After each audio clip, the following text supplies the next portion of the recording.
Hola, en esta unidad veremos cómo organizar la interfaz de una actividad mediante fragmentos. Puedes imaginarte un fragmento como una subactividad que puedes reutilizar en varias actividades dependiendo del tamaño de la pantalla del dispositivo. Por ejemplo, un juego puede utilizar un fragmento 1, para mostrar un menú de acciones a la izquierda y otro fragmento 2, para mostrar el resultado a la derecha. En una tableta grande, ambos fragmentos pueden formar parte de la misma actividad. Sin embargo, en un teléfono más pequeño necesitaremos dos actividades, una ligada al fragmento 1 del menú y otra al 2, que se arrancará cada vez que pulsemos algún botón del fragmento 1. Cada fragmento tiene su propia interfaz, comportamiento y ciclo de vida. A pesar de su carácter modular, un fragmento siempre debe estar ligado a una actividad y su ciclo de vida depende del ciclo de vida de la actividad a la que está ligado. Por ejemplo, cuando la actividad se destruye, el fragmento también se destruye.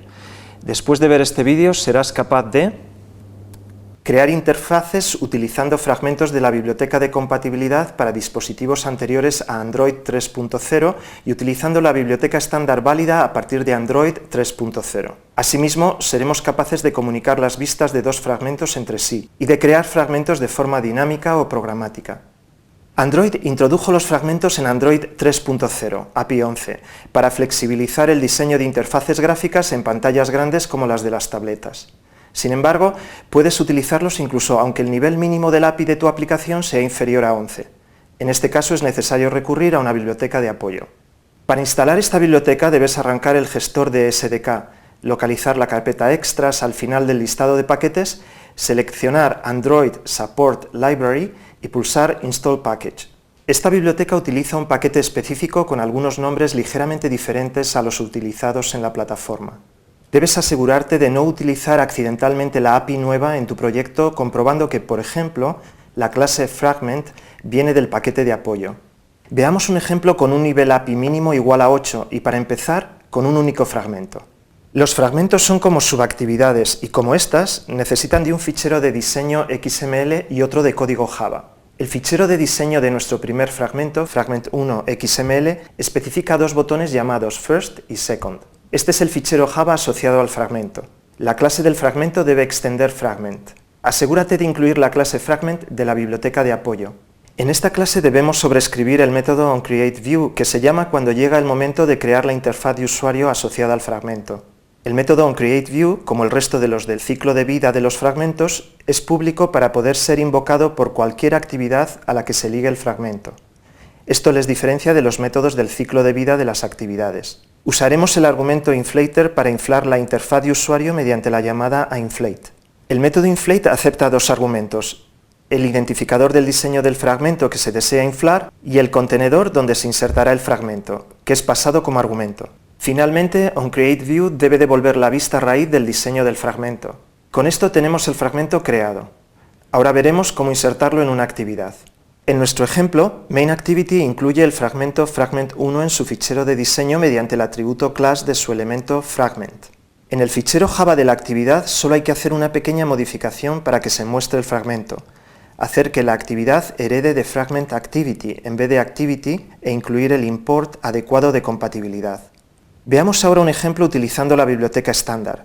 En este ejemplo usaremos dos fragmentos. El primer fragmento, el de los dos botones, va a estar ligado a la actividad principal y el segundo se va a ligar a una nueva actividad llamada Detail. El fichero de diseño del primero, Fragment1 XML, es el mismo que el del ejemplo anterior, es decir, especifica dos botones, First y Second. También reutilizaremos el fichero Fragment1 Java, esta vez utilizando la clase Fragment estándar en vez de usar la de la biblioteca de apoyo. El fichero de diseño del segundo fragmento, Fragment2, cuenta con un elemento de tipo TextView sobre un fondo de color naranja. El fichero Fragment2 Java es similar al del fragmento 1. La actividad MainActivity incluye el fragmento Fragment1 en su fichero de diseño mediante el atributo class. El fichero de diseño de la segunda actividad, Detail, cuenta con un elemento Fragment para el segundo fragmento. La actividad MainActivity infla el fichero ActivityMain XML y extiende la clase Activity en lugar de la clase FragmentActivity. Además, implementa onClickListener para dar funcionalidad a los dos botones del fragmento que aloja. Al pulsarlos se arranca la actividad Detail, a la que además se pasa un mensaje indicando qué botón se ha pulsado. Finalmente, la actividad detail, después de inflar su fichero de diseño, extrae el texto con etiqueta message del objeto de tipo intent creado en MainActivity y si no es nulo, lo muestra en la vista de tipo TextView de su fragmento. No olvides añadir un elemento activity para la actividad detail en el fichero de manifiesto. El resultado es el siguiente antes y después de pulsar el botón first. Aunque los fragmentos son clases independientes, cada instancia tiene que estar ligada a una actividad en concreto. La instancia del fragmento puede acceder a su actividad mediante el método getActivity y así, por ejemplo, acceder a una vista determinada de su diseño. No hemos de confundir estas vistas con las del propio fragmento. Para acceder a las vistas del fragmento tenemos que utilizar el método getView, que nos da una referencia a la vista devuelta por onCreateView. De igual manera, la actividad puede ejecutar métodos del fragmento después de conseguir una referencia a este mediante el método findFragmentById. Los fragmentos especificados en el fichero XML de la actividad no se pueden eliminar durante la ejecución de la app. Para crear interfaces dinámicas de este tipo es necesario añadir los fragmentos dinámicamente. A continuación vamos a generar una interfaz similar a la anterior creando los fragmentos con código Java. Podemos reutilizar sin cambios los ficheros XML de los dos fragmentos que hemos introducido antes. En los ficheros Java debemos añadir un tercer argumento al método inflate que indica si la vista inflada debe añadirse al padre, true, o no, false.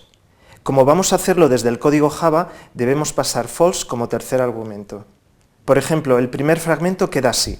El fichero de diseño de la clase MainActivity ya no especifica el elemento de tipo fragment, sino simplemente un elemento de tipo linearLayout vacío.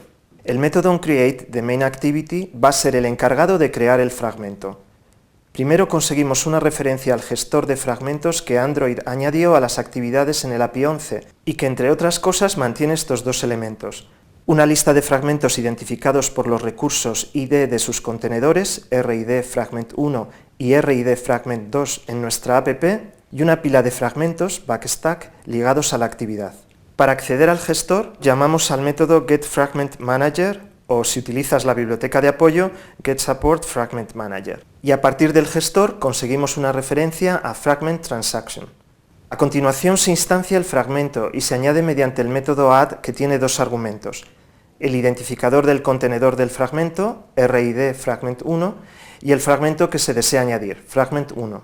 Para que los cambios tengan lugar es necesario ejecutar el método commit de la transacción. Antes de añadir los fragmentos conviene comprobar si ya se encuentran en la pila. Cuando la actividad se destruye, por rotación por ejemplo, la lista de fragmentos se guarda para ser recreados cuando se recree la actividad. Esta es una razón por la que ya podríamos tener a los fragmentos en la pila. Por lo tanto, para evitar instanciar fragmentos innecesariamente, utilizaremos este código. En el método onStart es donde se captura una referencia al primer fragmento mediante el método findFragmentById. A continuación se recuperan sendas referencias a sus dos botones para registrar la actividad como escuchador. Fíjate en que los fragmentos no cuentan con un método findViewById, sino que debemos utilizar el de la clase View. Para ello, primero recuperamos la vista del fragmento con el método getView. Finalmente, el método onClick lleva a cabo la misma tarea que el método onClick del ejemplo anterior, es decir, arrancar la actividad detail. La actividad detail, por su parte, crea el fragmento número 2 como sigue. El resultado de este proyecto sigue siendo el mismo. Cuando pulsamos el botón 1 del primer fragmento se arranca la actividad detail. Sin embargo, ahora estamos creando los fragmentos dinámicamente.